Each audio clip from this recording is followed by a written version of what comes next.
Welcome dear students. आज की class में हम पढ़ेंगे प्रेरण द्वारा आवेशन। फिजिक्स क्लास 12 में पहला पार्ट है। तो सबसे पहले हमने आवेश के बारे में पढ़ा।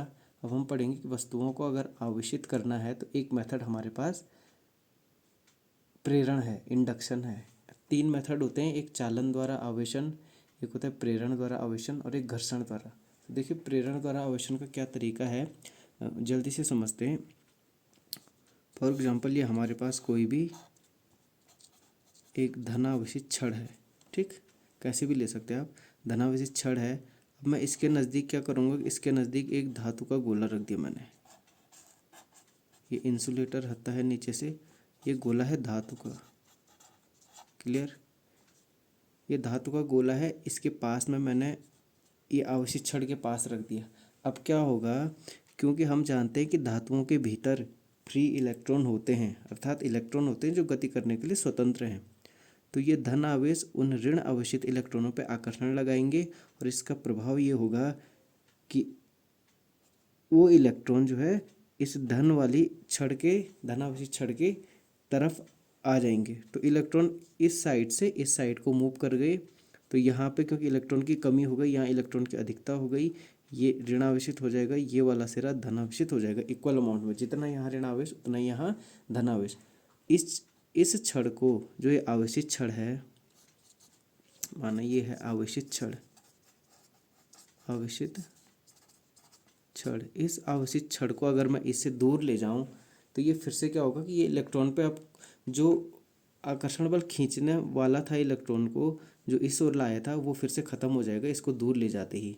तो फिर से इलेक्ट्रॉन वापस अपनी अवस्था में जाएगा, फिर से धातु का जो ये गोला है, ये चालक गोला है, ये अनावेशित हो जाएगा इस प्रकार से। तो ये अनावेशित हो जाएगा। इस अवस्था को हम बोलते हैं अस्थायी रूप से आवेशन। अच्छा, इसमें दूसरा इम्पोर्टेंट एक प्रेरण का मेथड का क्या फ़ायदा है कि हम इससे कई वस्तुओं को आवेशित कर सकते हैं एक साथ। देखिए इसमें लिमिटेशन नहीं है। मैंने फिर नेक्स्ट एक और गोला रख दिया मैंने इस प्रकार से। क्या होगा, इसमें भी धातु का मेटल, इसमें भी फ्री इलेक्ट्रॉन है, फिर से वो इस प्लस वाली साइड अट्रैक्ट होंगे, दूर वाली साइड में प्लस आवेश आ जाएगा इक्वल अमाउंट। फिर मैं नेक्स्ट लगाऊंगा तो ऐसे में कितने भी गोले लगा सकता हूँ और उनको मैं आवेशित कर सकता हूँ। तो ये हो गया हमारा। देखिए ये तब तक ये आवेशित रहेंगे ये धातु के गोले जब तक कि ये धनावेशित छड़ इनके पास है। जैसे ही मैं धनावेशित छड़ को हटा दूंगा, फिर से जो है इलेक्ट्रॉन अपनी पहली वाली अवस्था में चले जाएंगे और ये धातु के गोले अनावेशित हो जाएंगे। तो इसको बोलते हैं प्रेरण द्वारा आवेशन। और ये हमारे पास है अस्थायी आवेशन, इसको बोलेंगे अस्थायी, अस्थायी आवेशन, यानी अस्थायी रूप से हमने इसको आवेशित कर दिया। अब हम कहें कि अगर अस्थायी रूप से कैसे आवेशित करना है, तो सबसे पहले देखिए, फिर से ये धातु की छड़ ली कोई भी, अब प्लस, और यहाँ पे हमने ये धातु का गोला ले लिया।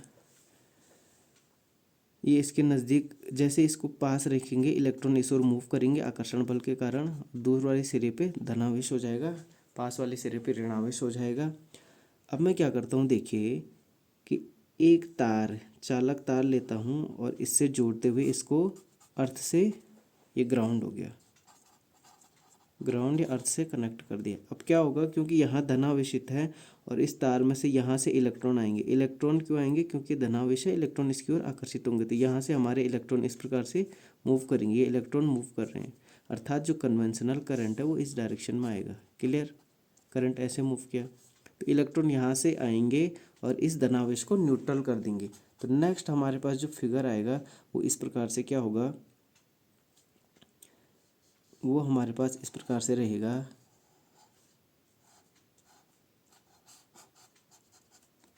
चित्र पे मत जाइए। ये ऋणावेशित इलेक्ट्रॉन, क्योंकि इलेक्ट्रॉन के, अब ये ऋणावेशित इलेक्ट्रॉन है तो ये पूरे गोले में फैल जाएगा एक समान रूप से। क्यों, क्योंकि ऋणावेशित इलेक्ट्रॉन एक दूसरे को प्रतिकर्षित करेंगे, तो साम्यावस्था प्राप्त करने के लिए वो एक दूसरे से जितना पॉसिबल हो उतने दूर जाएंगे, अर्थात ये ऋणावेश धातु के गोले पे एक समान रूप से आवेशित हो जाएगा। तो एक समान रूप से आवेशित, ये हो गया एक समान रूप से आवेशित गोला या चालक। ये एक समान रूप से आवेशित हो गया है। ठीक, ये अब हम क्या करेंगे, देखिए अभी भी आपने कहा कि भाई ये वाली रॉड तो यही है गुरुजी, इसका स्रोत है, सोर्स है हमारे पास आवेशित छड़, ये सोर्स है हमारे पास। प्रेरण करने के लिए एक सोर्स की आवश्यकता होती है, बिना सोर्स के प्रेरण नहीं होगा। देखिए तो ये इसके पास है। अब मैं क्या करता हूँ, नेक्स्ट स्टेप में मैं इसको हटा देता हूँ। सिंपली मैंने इसको हटाया, देखिए सिर्फ गोला ले लिया। इसको ध्यान रहे कहीं भी हाथ से टच नहीं करना या ग्लव्स पहनते हुए, क्योंकि आवेश फिर वापस आ जाएगा, जहाँ आवेश को मार्ग मिलेगा जाने का वो वहाँ चला जाएगा। तो इस प्रकार से अगर मैं इस छड़ को हटा देता हूँ तो अब जो है ये इलेक्ट्रॉनों पे कोई फर्क नहीं पड़ेगा, क्योंकि वो ऑलरेडी साम्य अवस्था में आ चुके हैं। तो ये हो गया अस्थायी रूप से आवेशन, ये हो गया अस्थायी रूप से आवेशन। तो यहाँ पे देखिए दो केस होते हैं हमारे पास, एक होता है अस्थायी रूप से आवेशित करना, दूसरा होता है अस्थायी रूप से आवेशन करना, प्रेरण के द्वारा अस्थायी रूप से आवेशित करना वस्तुओं को। फिर इस गोले के पास में मैं दूसरा गोला लाऊंगा, फिर से जो है देखिए ये वाला था हमारे पास जिसको हमने अस्थायी रूप से आवेशित कर दिया है, ये ऋण आवेश है। इसके सामने मैं कोई और चालक ला रहा हूँ, अन्य चालक जो अनावेशित है।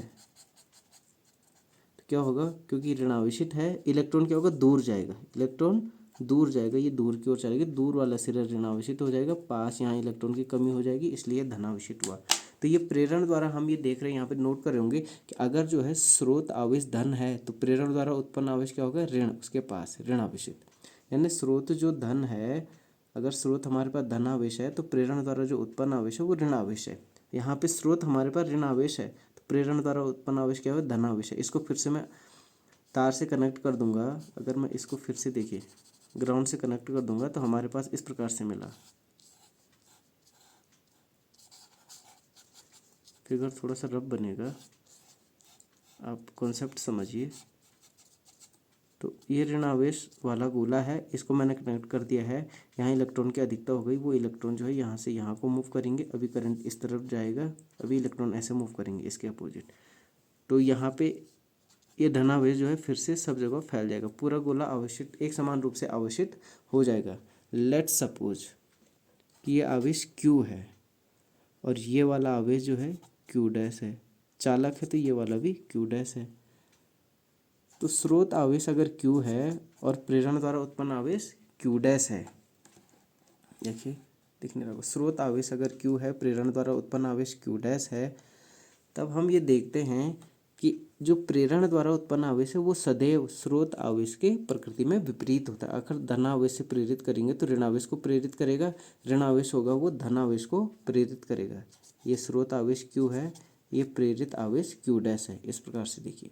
तो हम यहाँ पे एक कंक्लूजन निकालते हैं कि प्रेरण द्वारा वस्तुओं का जो आवेशन होता है, चार्जिंग बाय इंडक्शन होता है, कि अगर धनावेशित कोई वस्तु है तो वो प्रेरण द्वारा ऋणावेश को उत्पन्न करेगी, और अगर कोई ऋणावेशित वस्तु है तो प्रेरण द्वारा वो क्या करेगी, धनावेश को उत्पन्न करेगी। एक चीज़, दूसरा चालकों में, इसको शॉर्ट में हम अगर लिखना चाहें समरी, तो चालकों में हमारे पास देखिए, अगर धातुओं में देखिए, क्योंकि धातुओं में मुक्त इलेक्ट्रॉन होते हैं, आसानी से चालक होते हैं, धातुओं में और कुचालकों में,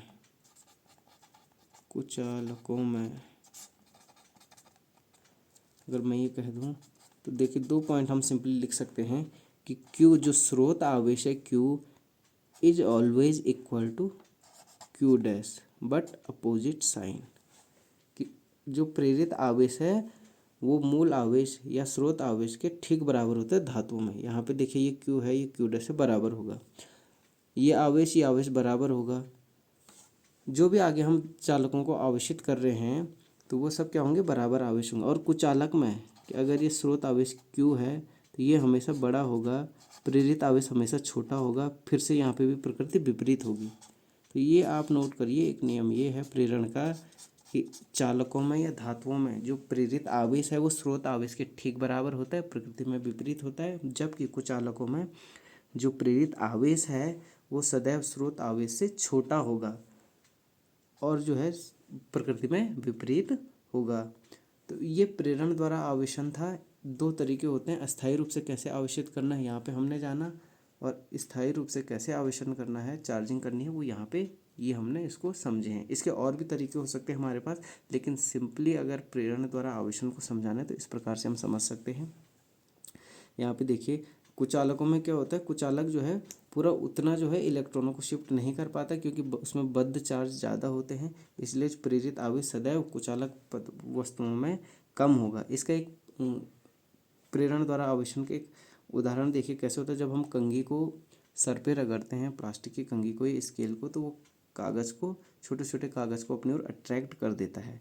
तो कंघी को रगड़ने से उसमें आवेशित हो गया और उस आवेश ने कागज़ के टुकड़ों को क्या कर दिया, अपोजिटली अट्रैक्ट कर दिया, और इसलिए जो है उसमें अट्रैक्शन हो गया, प्रेरण द्वारा आवेशन। हमेशा ध्यान रखिए प्रेरण द्वारा आवेशन सदैव विपरीत प्रकृति का होता है, चालकों में बराबर मात्रा में और कुचालकों में छोटा होता है।